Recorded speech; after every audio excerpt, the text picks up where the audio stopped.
एक बहुत ही बड़े संत हुए हैं श्री कुबा जी महाराज, जिनके नाम की बहुत बड़ी महिमा है। यह कहानी कुबा जी महाराज की है, जिनका नाम उनके गुरुदेव द्वारा केवल राम जी रखा गया था। वे कुम्हार थे। उन्होंने श्री कृष्णदास पयहारी जी के सत्संग में जाना शुरू किया और उन्हें सदगुरु रूप में वर्ण किया। जाति से वे कुम्हार, लेकिन उनकी स्थिति महान संतों के समान हो गई। वो संतों की सेवा में लीन रहते थे। उन्होंने समझ लिया कि संत सेवा ही भगवत कृपा का मुख्य साधन है। यदि संतों की आराधना की जाए तो भगवान को प्राप्त करना सहज हो जाता है। कोई भी वैष्णव या संत उनके घर आता तो वे उनका आदर पूर्वक सत्कार करते। उनके घर में साधु संतों का आना जाना लगा रहता था। वे महीने में केवल 30 बर्तन बनाते थे और उनमें से रोज केवल एक ही बेचते थे।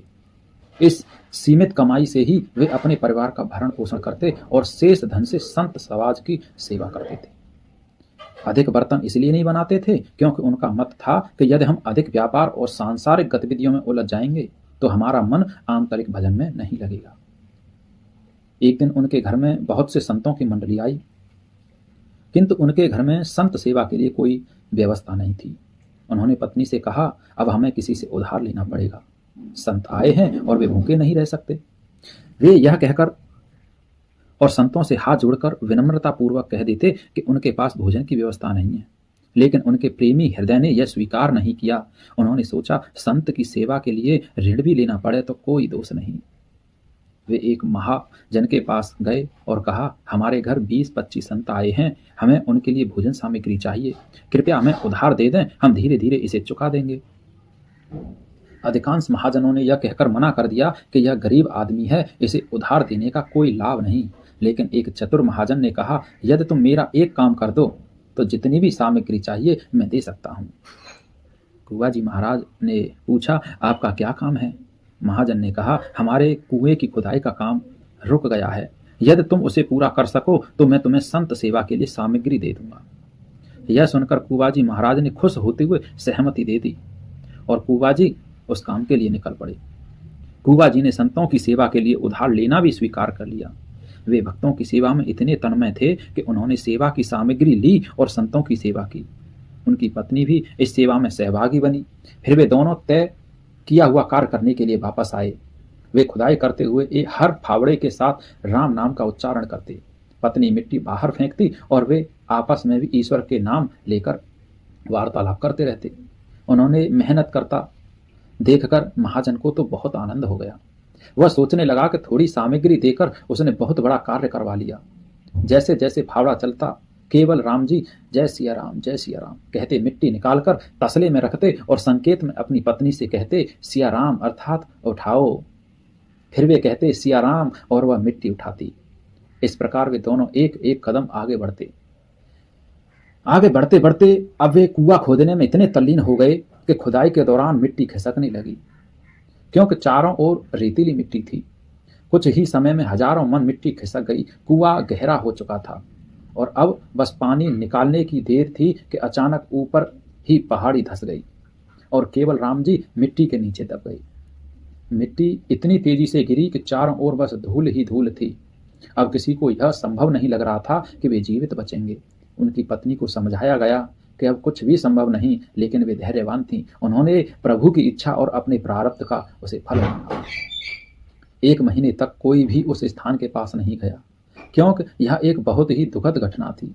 1 महीना बीत गया और तभी उधर से गुजरने वाले कुछ लोगों ने अचानक नाम ध्वनि सुनी, सिया राम सिया राम सिया राम सिया राम। यह ध्वनि अत्यंत आनंददायक थी। जो भी उस स्थान के पास गया वह इस नाम ध्वनि को सुनकर रोमांचित हो उठा। यह कोई साधारण ध्वनि नहीं थी, यह गहन आध्यात्मिक ऊर्जा से भरी हुई थी। यात्रियों ने यह भी सुना कि सिर्फ नाम ही नहीं बल्कि मृदंग और करताल की ध्वनि भी आ रही थी। उसी समय उधर से एक राजा गुजरा, जिसने भीड़ देखकर पूछा कि यहाँ क्या हो रहा है। लोगों ने बताया कि यह वह स्थान है जहाँ केवल राम जी कुआं खोद रहे थे और मिट्टी के नीचे दब गए थे। राजा ने यह सुनते ही आदेश दिया कि तत्काल खुदाई करवाई जाए। लोगों ने कहा कि इतनी गहरी मिट्टी के नीचे कोई जीवित कैसे रह सकता है, लेकिन नाम ध्वनि स्पष्ट रूप से सुनाई दे रही थी। जब मिट्टी हटानी शुरू की गई तो एक गुफा जैसी संरचना दिखाई दी।